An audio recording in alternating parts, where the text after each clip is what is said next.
Monsieur le ministre, c'est un plaisir de m'entretenir avec vous. Permettez-moi de commencer par une première question. J'ai pu parler avec des gens ici à Moscou et la perception est que les États-Unis ont changé. Les gens disent que les États-Unis sous le président Trump sont devenus tout à fait différents. Pensez-vous que les États-Unis comme culture ainsi que la perception américaine de la Russie et du président Poutine aient radicalement évolué?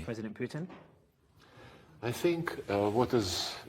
pense que ce qui se passe actuellement aux États-Unis est un retour à la normale. Les États-Unis ont toujours été marqués par une compétition entre deux partis qui se succèdent à la Maison-Blanche. Cependant, comparé aux années que j'ai passées aux États-Unis, j'y suis venu en 1981 et j'y ai travaillé à plusieurs reprises pendant de longues années, la division actuelle est tout à fait frappante. À cette époque-là, la principale ligne de fracture entre les démocrates et les républicains se situait autour des impôts, de l'avortement, des choses qui font partie d'une vie chrétienne normale, et c'est sur ces valeurs chrétiennes que la politique reposait. Or, même si les partis se disputaient, ils étaient dans le cadre de valeurs acceptées par tous. Avec l'introduction des idées néolibérales, voire néoconservatrices, mais principalement néolibérales, le fossé s'est creusé davantage, atteignant son apogée lors du premier mandat du président Trump, qui s'est avéré pour lui, de son propre aveu, une surprise, et auquel il n'était pas vraiment préparé. Maintenant, il est prêt, c'est clair, après seulement 49 jours au pouvoir, un ordre du jour très ambitieux est dans l'espace public.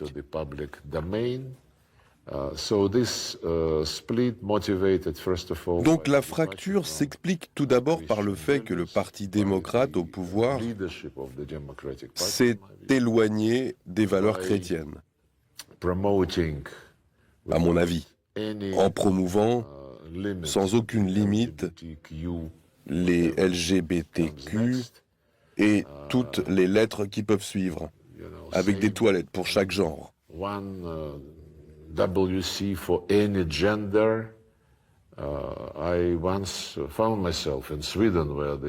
J'étais un jour en Suède où se tenait une rencontre ministérielle de l'OSCE dans un stade spécialement aménagé pour cette occasion. Je suis sorti prendre l'air et j'ai vu un panneau indiquant les WC. J'ai demandé à celui qui m'accompagnait si c'était pour hommes ou pour femmes. Il a dit « Pour tout le monde ». Je ne voudrais vraiment pas qu'un de mes amis vive une telle expérience. Ce n'est bien sûr qu'une des manifestations de cette fracture. Mais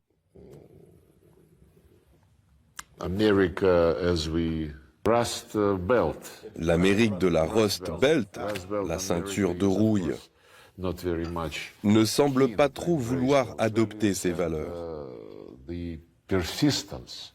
La persistance fanatique avec laquelle ces valeurs ont été promues parmi la population a poussé un certain nombre de personnes à décider que ce n'était pas ce qu'elles voulaient. C'est pourquoi elles ont soutenu Donald Trump. Il s'agit donc d'un retour à la normale tel que nous l'entendons. Nous, chrétiens orthodoxes, nos valeurs sont très proches, bien que le catholicisme d'aujourd'hui dévie de plus en plus vers de nouvelles tendances incompréhensible et inacceptable pour nous. Mais le fait est qu'une administration normale, dépourvue d'idées antichrétiennes, est arrivée au pouvoir. Cela a provoqué une forte réaction dans les médias et dans la politique internationale, ce qui est très intéressant et révélateur. Lors de notre rencontre, ce n'est un secret pour personne, à Riyad avec le secrétaire d'État américain Marco Rubio, le conseiller américain à la sécurité nationale Mike Waltz et l'envoyé spécial américain pour le Moyen-Orient Steve Witkoff, ils ont exprimé leur volonté d'établir des relations normales dans le sens où le fondement de la politique étrangère américaine sous l'administration Trump est la défense des intérêts nationaux américains, une priorité inconditionnelle, non négociable. Dans le même temps, les Américains reconnaissent que d'autres pays ont aussi leurs intérêts nationaux et ils sont prêts à avoir des négociations sérieuses avec les pays qui défendent leurs intérêts nationaux et ne veulent pas se laisser conduire par les autres. Il est clair que les États-Unis et la Russie sont des États dont les intérêts nationaux sont fondamentalement différents. Une coïncidence totale est impossible, même à 50%.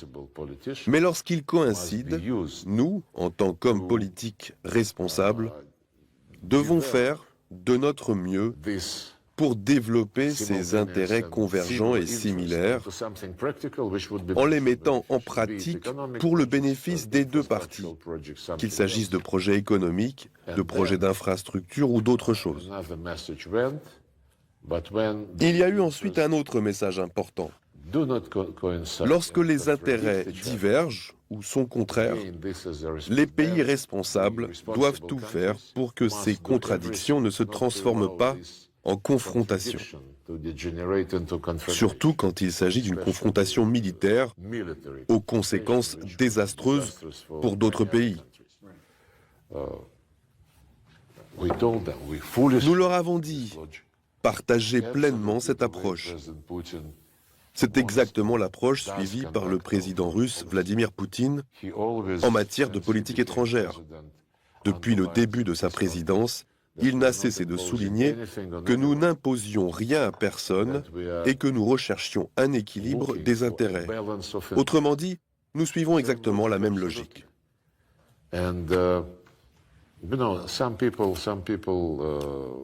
Certains diraient que la Russie est en train de changer, de s'éloigner de l'Est, de la Chine, de l'Inde et de l'Afrique. C'est une illusion. L'euphorie n'a pas sa place dans la politique étrangère. Depuis des décennies, la Chine entretient des relations avec les États-Unis sur la base de la formule que je viens de décrire.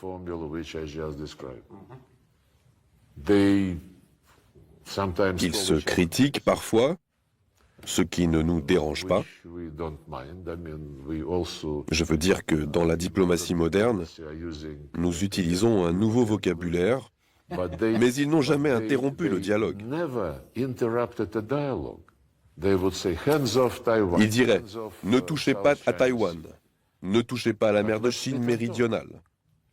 Mais en même temps, ils sont prêts à se rencontrer et à discuter. C'est la même approche, la même stratégie qui est aujourd'hui employée par l'administration Trump dans ses relations avec la Russie. Je pense que c'est la seule qui soit bonne. Je ne connais pas deux personnes dont les points de vue coïncideraient à 100%. Il en va de même pour les relations entre pays. Les pays qui peuvent influencer sérieusement le destin du monde sur le plan militaire, notamment les puissances nucléaires, ont bien sûr des responsabilités particulières. Ils ne doivent pas se crier dessus, mais au contraire s'asseoir à une table et négocier. Un peu comme les cow-boys dans de nombreux westerns hollywoodiens. Il a dit que tu savais, et je sais que tu sais, que je sais ce que tu veux me dire.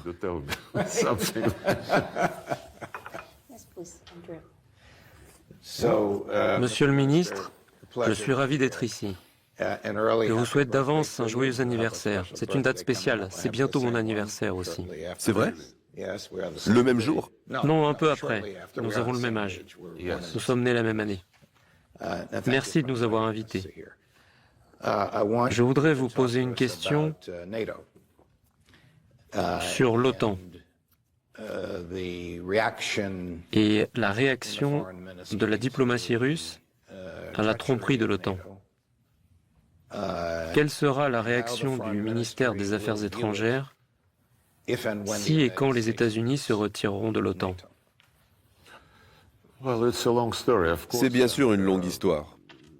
Une histoire d'illusion, de croyance, de déception, d'un partenariat qui a dégénéré en rivalité et puis en confrontation et en animosité. Je ne voudrais pas raconter l'histoire de James Baker et d'autres qui ont promis à Mikhaïl Gorbatchev que l'OTAN ne s'étendrait pas d'un pouce vers l'Est et comment ils ont changé d'avis à l'époque où les deux Allemagnes ont été réunifiées. C'est ce qui avait été convenu légalement sur le papier. Maintenant, ils disent qu'il n'y a pas d'obligation juridique à ne pas étendre l'OTAN. D'accord, si vous pensez que c'est seulement devant un tribunal que vous devez prendre des engagements juridiques, il faut forcément avoir un cadre légal précis. Mais si vous êtes une personne digne, si vous prenez des engagements politiques, vous devez les respecter.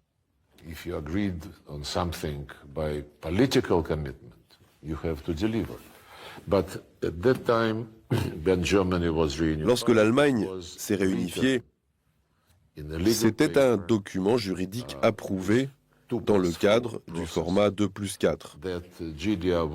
Là, il avait été dit que l'Allemagne de l'Est ferait partie de la République fédérale d'Allemagne et par conséquent de l'OTAN, mais qu'il n'y aurait aucune infrastructure que ce soit de l'OTAN sur le territoire de l'ancienne Allemagne de l'Est. Maintenant, ils reviennent sur cet engagement aussi. Il déploie un commandement de l'OTAN en Allemagne de l'Est. Mais Mikhaïl Gorbatchev a cru que c'était une promesse sérieuse, un engagement sérieux. Par la suite, nous avons été très déçus de voir l'OTAN non seulement intégrer l'Allemagne de l'Est, mais s'élargir davantage. Pour comprendre, en 2004, les 3 républiques baltes,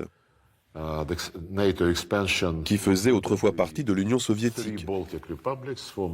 Ce processus s'est poursuivi et l'OTAN a accepté d'autres pays qui voulaient en devenir membres.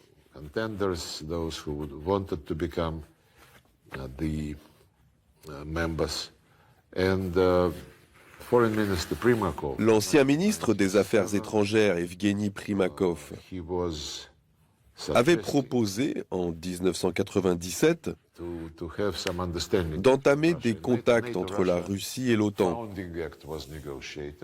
C'est ainsi qu'a été négocié l'acte fondateur OTAN-Russie, qui reposait sur l'égalité, le respect mutuel, la coopération dans plusieurs domaines, notamment en matière de lutte contre le terrorisme et l'immigration clandestine. C'est sur cette base qu'a été créé le Conseil Russie-OTAN, au sein duquel ont été mis en place 80 ou 90 projets chaque année. Il y avait un programme de coopération sur l'Afghanistan, les Américains recevaient des hélicoptères russes et les payaient, tandis que nous en assurions la maintenance. Les hélicoptères soviétiques convenaient mieux aux conditions de l'Afghanistan, à la lutte contre le terrorisme et le trafic de drogue. Ensuite, l'expansion a continué.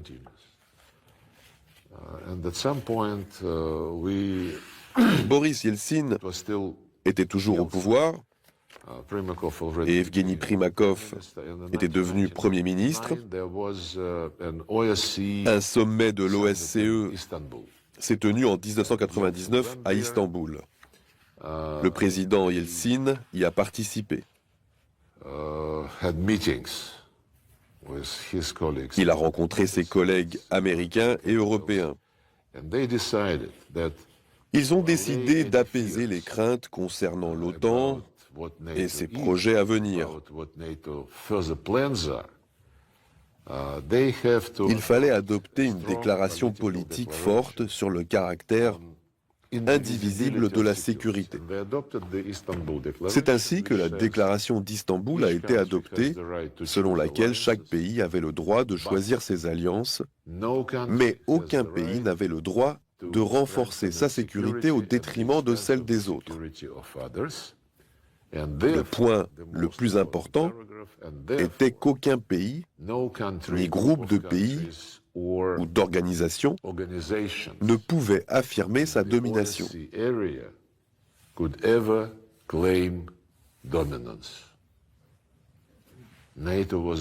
L'OTAN a fait exactement le contraire.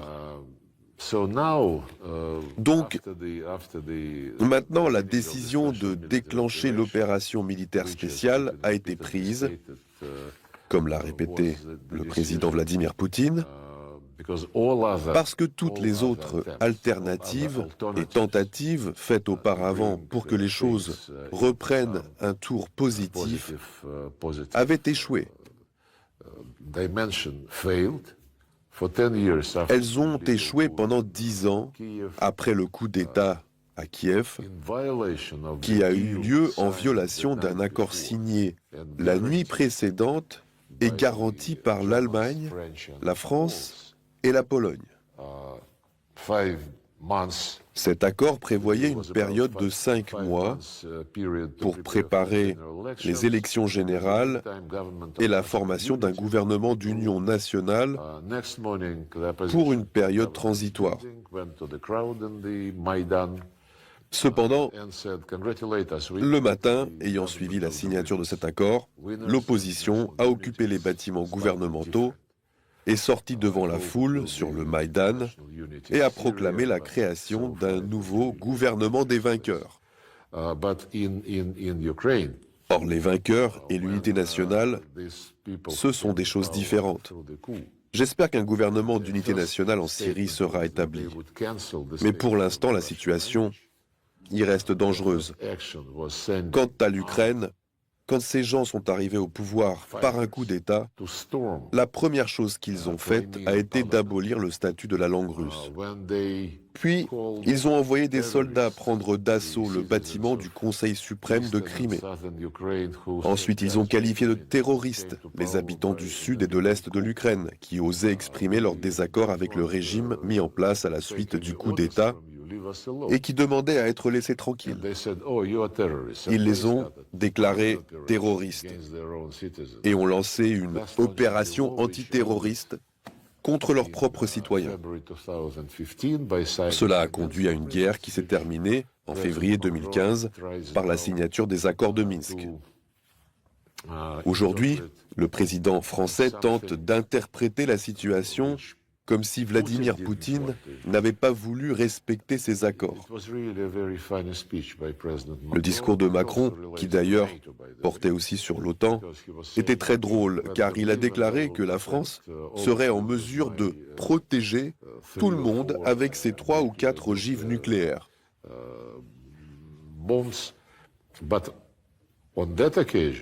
À Minsk, nous avons eu 17 heures de négociations ininterrompues. Les accords ont été signés.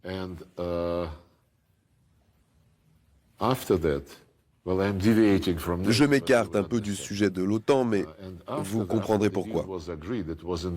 Ensuite, ils ont été approuvés par le Conseil de sécurité. Il est intéressant de noter qu'à l'issue des négociations, Petro Poroshenko, soutenu par François Hollande et Angela Merkel, a déclaré qu'il ne signerait ce document qu'une fois que les séparatistes, comme il les appelait, l'auraient signé. Les dirigeants des 2 républiques autoproclamées de Donetsk et de Lugansk se trouvaient aussi à Minsk, mais dans un autre hôtel. Ils ont refusé de signer les accords parce qu'ils avaient été négociés sans eux. Ce document prévoyait de maintenir l'intégrité territoriale de l'Ukraine tout en accordant un statut spécial à ces 2 petits territoires.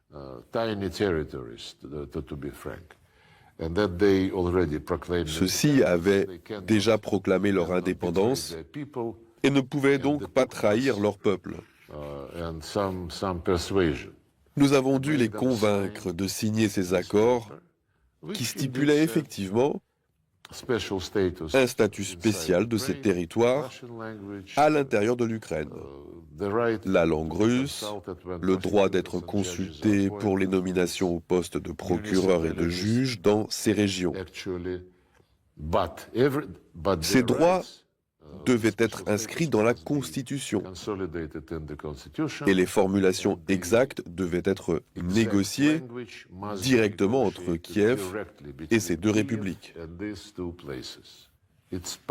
Cela faisait partie des accords de Minsk, approuvés par le Conseil de sécurité.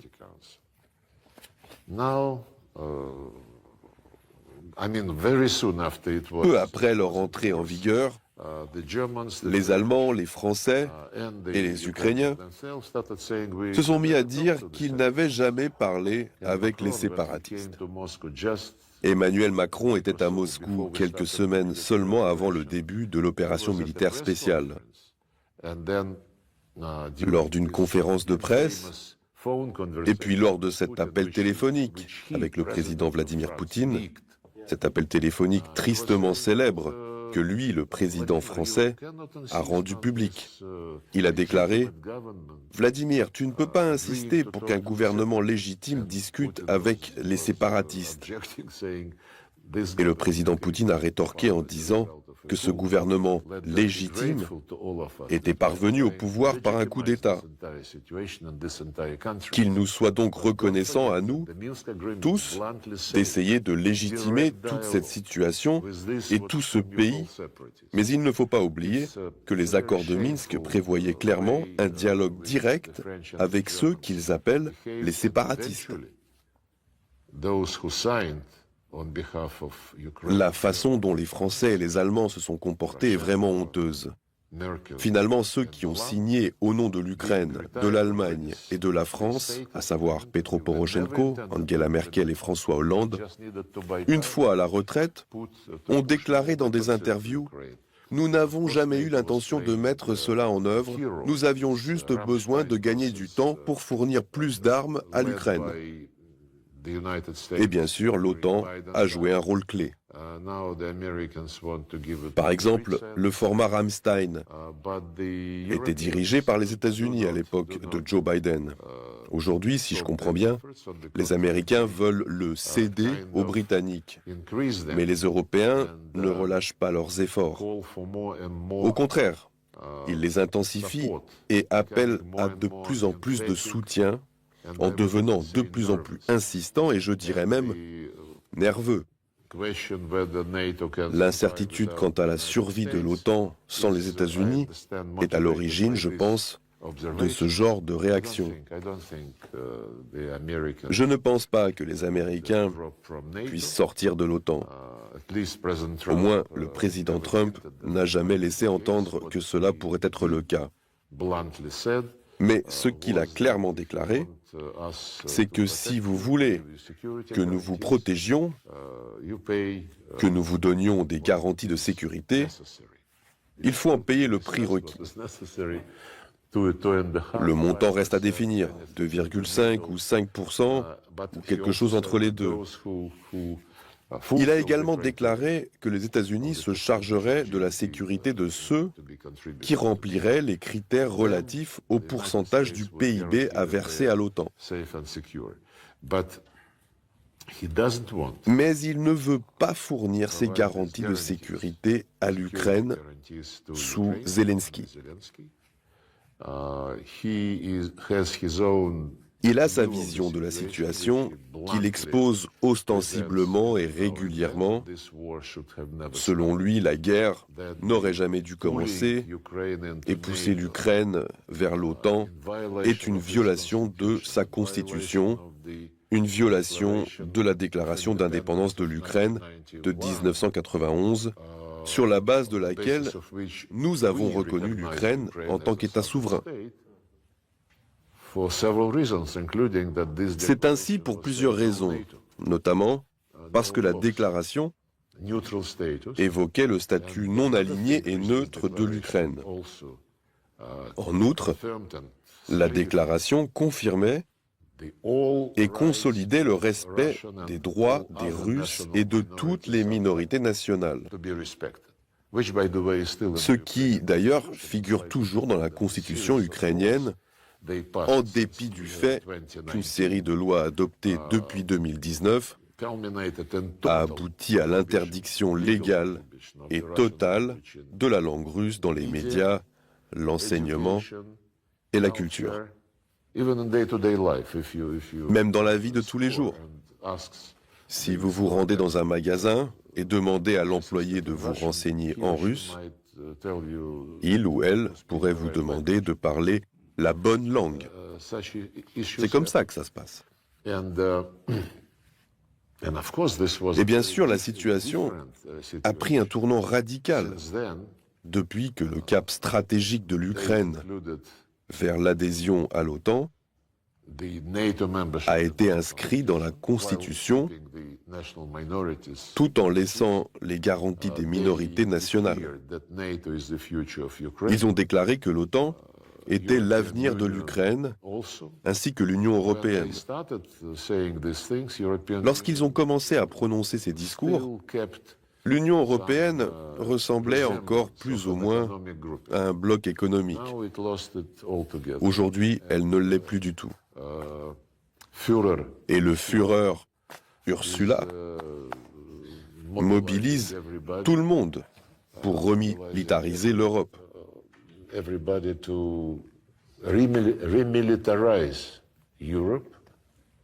Des sommes inimaginables sont évoquées. Beaucoup pensent qu'il s'agit d'une tactique pour détourner l'attention de la population de ces dizaines et centaines de milliards d'euros qui ont été dépensés à l'époque du Covid et pour soutenir l'Ukraine sans audit approprié. Il en est question à l'heure actuelle.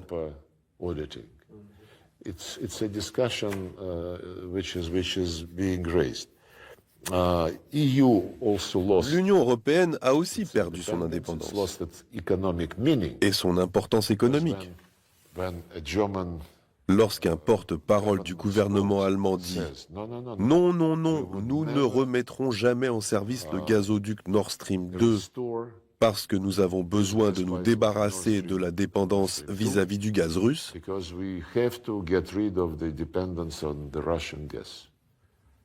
alors que c'était le fondement de l'économie allemande, de la prospérité de l'économie allemande. Aujourd'hui, ils payent le gaz 4 à 5 fois plus cher que les industries similaires aux États-Unis. Le monde des affaires est en train de se déplacer vers les États-Unis. La désindustrialisation de l'Europe est en marche. Ils sont prêts à tout sacrifier uniquement pour atteindre l'objectif idéologique d'une défaite de la Russie. Il faut infliger une défaite stratégique à la Russie sur le champ de bataille, disait-il. Aujourd'hui, ils disent qu'ils n'accepteront pas la capitulation de l'Ukraine. C'est un changement, presque un changement à 360 degrés, comme dirait Annalena Baerbock. Mais l'Union européenne n'est plus un projet économique pacifique. Ils veulent avoir leur propre armée. Parlant de l'avenir de l'OTAN, des voix se font entendre. D'accord, si les États-Unis ne veulent pas s'engager activement dans les affaires européennes, construisons notre propre OTAN, notre propre alliance militaire. Certaines déclarations ne servent qu'à tâter le terrain pour voir la réaction de l'autre côté de l'océan.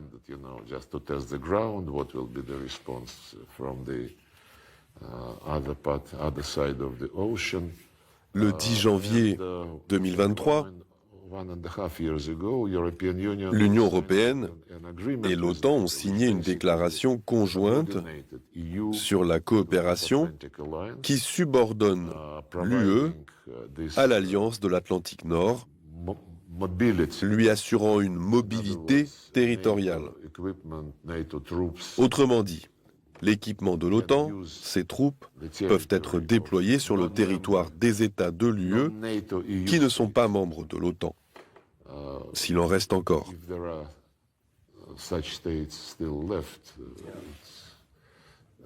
L'Autriche, l'Irlande, mais ça n'a pas tant d'importance, car ils regardent toujours vers l'Est. En ce qui concerne les pacifistes,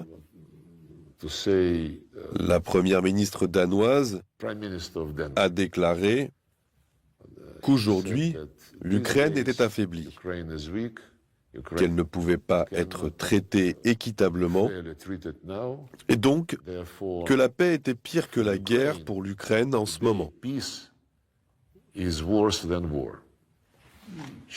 Elle l'a dit.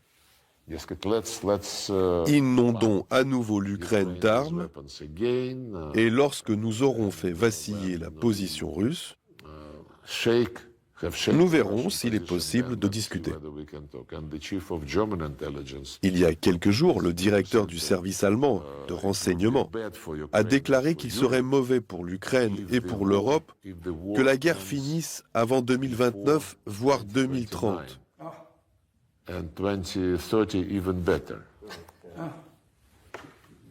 Oui, c'est ce qu'ils ont dit vraiment.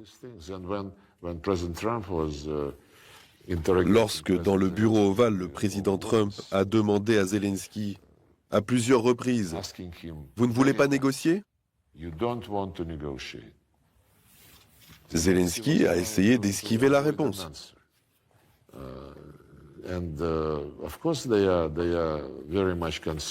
Bien sûr, la nouvelle administration américaine est très préoccupée par les irrégularités, pour le dire gentiment, survenues à l'époque de Joe Biden, en ce qui concerne les livraisons à l'Ukraine faites par le Pentagone, sans qu'il soit possible de vérifier où est passé cet argent.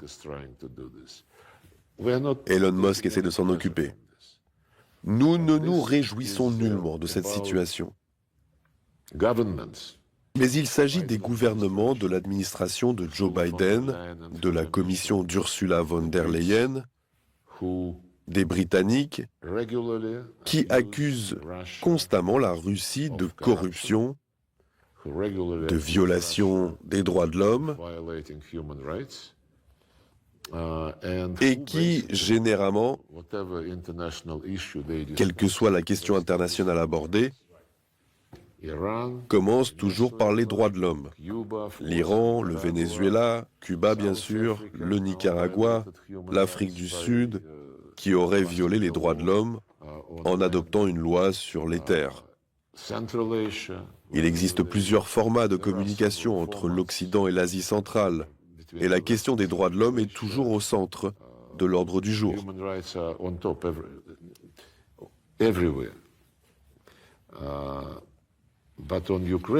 Mais en Ukraine, là où la langue russe a été supprimée au niveau législatif, et sur le terrain, une agence dédiée s'assure